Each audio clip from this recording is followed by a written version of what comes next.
Hello दोस्तों। दोस्तों, अगर आप अपना नया घर बनवाने जा रहे हो तो पहले यह वीडियो जरूर देखें, क्योंकि आज की इस वीडियो में मैं जो बातें आपको बताऊंगा वह आपके साथ भी 100% होनी ही होनी है अपना घर बनवाते हुए। क्योंकि आज इस वीडियो में 10 ऐसी बातें बताऊंगा जिसमें ठेकेदार की बेवकूफ़ियों के कारण हमारे घर की मजबूती पूरी तरह से बिगड़ जाती है। क्योंकि होता क्या है कि आज भी जब हम किसी कॉन्ट्रैक्टर को विद मटेरियल हो या फिर लेबर रेट पर काम देते हैं तो वह अपना मटेरियल और लेबर बचाने के लिए आपको तरह तरह से बेवकूफ़ बनाने की कोशिश करते हैं और बेतुके सुझाव देते हैं, जिससे आपका घर कमज़ोर हो जाता है। तो ये क्या सुझाव देते हैं और उनसे आपको क्या क्या प्रॉब्लम हो सकती है और ठेकेदारों के बेवकूफ़ सुझाव से बचने के तरीके, इन सब के बारे में आज डिटेल से बात करेंगे, जिससे मैं आपको अपना घर बनाने में बहुत मदद मिलेगी। तो बहुत ही इम्पोर्टेंट वीडियो है, वीडियो में अंत तक बने रहिएगा। ओके फ्रेंड्स, तो चलिए वीडियो को शुरू करते हैं बिना किसी देरी के। बस आपसे रिक्वेस्ट है कि प्लीज़ वीडियो को लाइक, चैनल को सब्सक्राइब करना न भूलें। देखिए दोस्तों, सबसे पहली बात है स्टील डिटेलिंग को लेकर। देखिए, हमारे घर को कॉलम, बीम और स्लैब में कितना सरिया देना है और कितने एमएम का सरिया देना है, यह टोटल डिपेंड करता है आपके घर के टोटल लोड पर, या फ्यूचर में आप इसे कितने फ्लोर तक बनाने वाले हैं।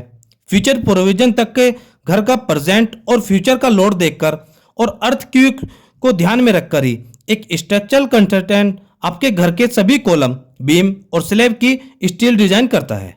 लेकिन कॉन्ट्रैक्टर आपको बोलेगा कि आपके आर्किटेक्ट ने सरिया ज़्यादा दिया है, आपको तो 2 मंजिला या 3 मंजिला घर बनाना है, इतने सरिये की क्या ज़रूरत है।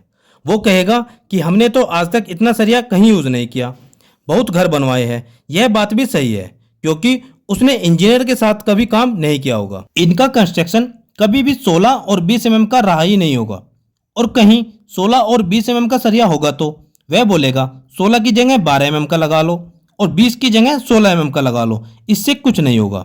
लेकिन आपको ऐसा नहीं करना है। वो ऐसा अपना मटेरियल, टाइम और लेबर बचाने के लिए कर रहा है।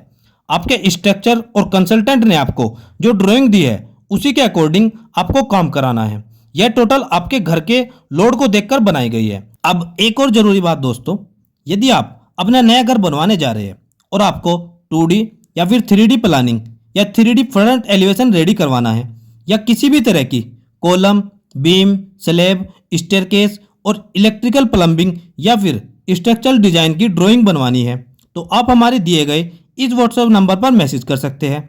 बस आपको अपने प्लॉट का साइज लिखकर हमें मैसेज करना है, तो आपको बता दिया जाएगा कि आपका कितना खर्चा आएगा। ओके फ्रेंड्स, तो चलिए अब चलते हैं हमारे मेन टॉपिक की तरफ। Second, footing depth. तो दोस्तों, ठेकेदार आपको फुटिंग की डेप्थ को लेकर बेवकूफ़ बनाता है और ठेकेदार बोलता है कि अरे, आपको फुटिंग की डेप्थ 6 फुट देने की क्या ज़रूरत है, आपके आर्किटेक्ट इंजीनियर ने गलत बताया है, इसे आप 3 फुट या 4 फुट की रखेंगे तो कोई प्रॉब्लम नहीं होगी, हमने काफ़ी घर बनाए हैं, 3 फीट की गहराई देकर कुछ भी नहीं बिगड़ा। तो कुछ इसी तरह की बातें बोलकर वे आपको बेवकूफ़ बनाने की कोशिश करेगा। तो डियर फ्रेंड्स, आपको उसकी बात नहीं माननी है। फुटिंग की डेप्थ भी बहुत कंडीशन को देखकर ही डिज़ाइन की जाती है, जैसे मकान का टोटल लोड कितना है, मिट्टी की सोइल बेयरिंग कैपेसिटी कितनी है, आपकी मिट्टी की कंडीशन क्या है, और उसके साथ साथ आपकी फ्यूचर प्लानिंग क्या क्या है। आज तो आप 2 मंजिला घर बना रहे हैं, हो सकता है फ्यूचर में आप इसके ऊपर 1 या 2 मंजिला और बनाने चाहते हो, तो फुटिंग की गहराई भी आपके इंजीनियर या कंसल्टेंट की सलाह से ही देनी है। अब नेक्स्ट पॉइंट है प्लिंथ बीम। तो दोस्तों, कॉन्ट्रैक्टर आपके प्लिंथ बीम के नीचे 2 से 3 रद्दे देकर ही बीम डाल देते हैं। यह भी बिल्कुल गलत है। आपको कम से कम बीम के नीचे 2 फीट का ब्रिक वर्क कराना चाहिए, पर कॉन्ट्रैक्टर आपको बोलता है इससे कुछ नहीं होता, सारा लोड तो बीम ही ले लेता है। लेकिन अपने घर में फ्लोरिंग को डिस्ट्रीब्यूट करने के लिए, यानी कि अलग अलग पार्ट में डिवाइड करने के लिए और मिट्टी के फोर्स को स्टेबल रखने के लिए प्लिंथ बीम के नीचे ब्रिक वर्क बहुत जरूरी होता है। तो ऐसा बिल्कुल न होने दे और प्लिंथ बीम के नीचे प्रॉपर ब्रिक वर्क जरूर करवाए। अब फोर्थ, ब्रिक वॉल थिकनेस। सभी आउटर यानी कि बाहरी दीवारें 9 इंच की होनी चाहिए और इनर की सभी पार्टीशन वाल 4 इंच मोटाई की रखे। लेकिन ठेकेदार आपका मटेरियल और लेबर खर्च बचाने के चक्कर में यह सुझाव देता है कि सारा लोड तो आपका कॉलम और बीम पर ही रहेगा, तो दीवारों पर आपका कोई लोड नहीं आता। तो अगर आप पूरे घर में 4 इंच की दीवार दोगे तो इससे आपका मटेरियल ही बचेगा, कोई प्रॉब्लम नहीं आएगी, तो जो कि बिल्कुल गलत है फ्रेंड्स। लेबर ठेकेदार अपना टाइम और लेबर बचाने के लिए आपको गलत सलाह देता है, तो इस बात का भी आप जरूर ध्यान रखें। आपको सभी बाहरी दीवारें 9 इंच मोटाई की रखनी है और सभी अंदर की दीवारें 4 इंच मोटाई की रखनी है। अब फिफ्थ और बड़ी मिस्टेक है कॉलम लैपिंग को लेकर। अक्सर कॉलम लैपिंग सही से नहीं की जाती या गलत जगह पर कर दी जाती है। तो कॉलम में जब कभी भी लैपिंग करनी हो तो वह कभी भी छत पर नहीं होनी चाहिए।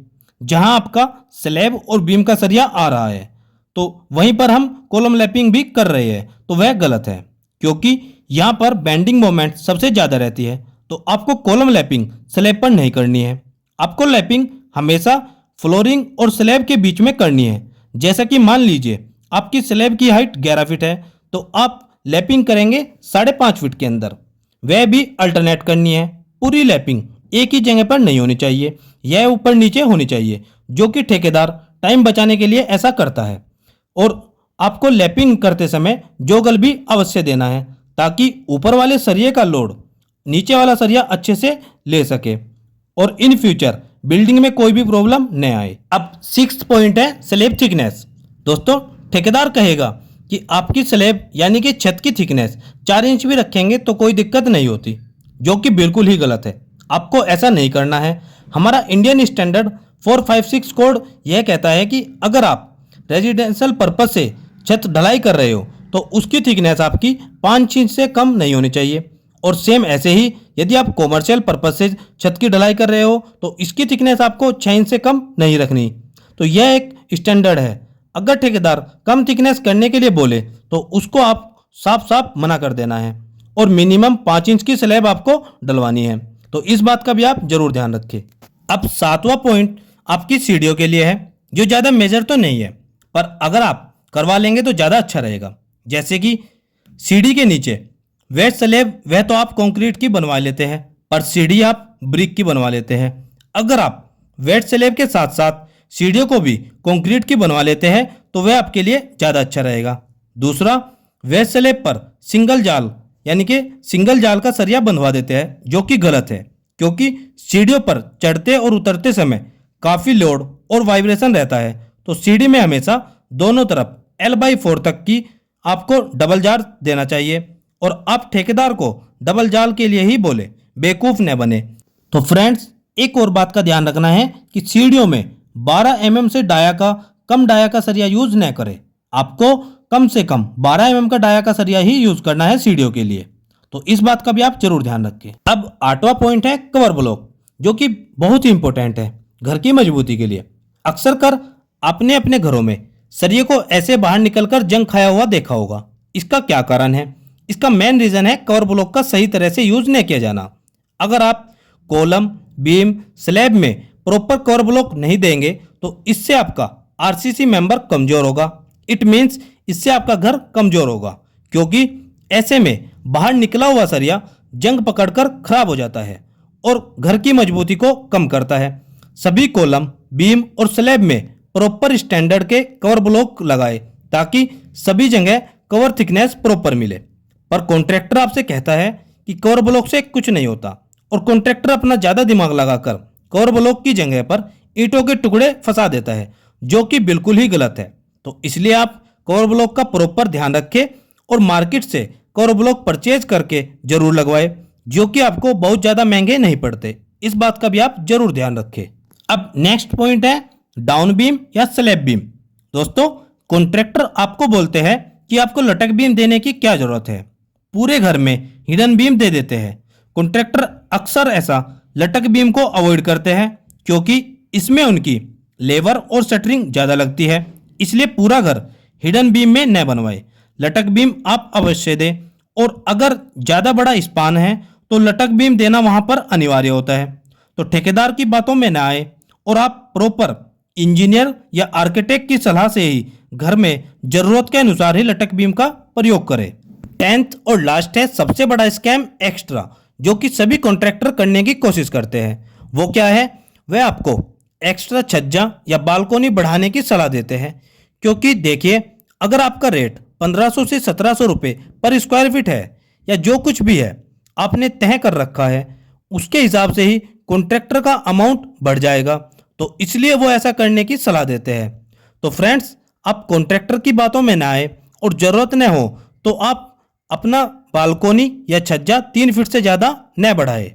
तो फ्रेंड्स, ये कुछ सुझाव है जो अक्सर कर कुछ ज़्यादा ही समझदार कॉन्ट्रैक्टर आपको देखकर बेवकूफ़ बनाने की कोशिश करते हैं। तो ऐसे ठेकेदारों और गलत सुझाव से बचकर ही अपने घर का निर्माण कराए। सभी कॉन्ट्रैक्टर और ठेकेदारों की बात मैं नहीं कर रहा हूँ। कुछ ठेकेदार अच्छे भी होते हैं जो आपका काम अच्छे से भी करते हैं, पर कुछ ठेकेदार कुछ ज़्यादा ही समझदार होते हैं जो कि सिविल इंजीनियर या आर्किटेक्ट को गलत साबित करने पर तुले होते हैं। यहाँ पर उन्हीं की बात हो रही है। तो आई होप अब आप इन सभी बातों को अच्छे से समझ गए होंगे। तो आप अपना घर बनवाते हुए इन सभी बातों का ध्यान रखें। और आपको वीडियो कैसी लगी अभी कमेंट में ज़रूर बताइए। और अगर आप अपना कोई सुझाव या मैसेज हम तक पहुंचाना चाहते हो तो प्लीज़ आप कमेंट में लिख सकते हो। तो डियर फ्रेंड्स, आज की वीडियो में इतना ही। उम्मीद करूंगा कि आज मेरी यह कोशिश आपके ज़रूर काम आएगी। और अगर आपको वीडियो अच्छी लगी तो प्लीज़ वीडियो को लाइक और चैनल को सब्सक्राइब करना न भूलें।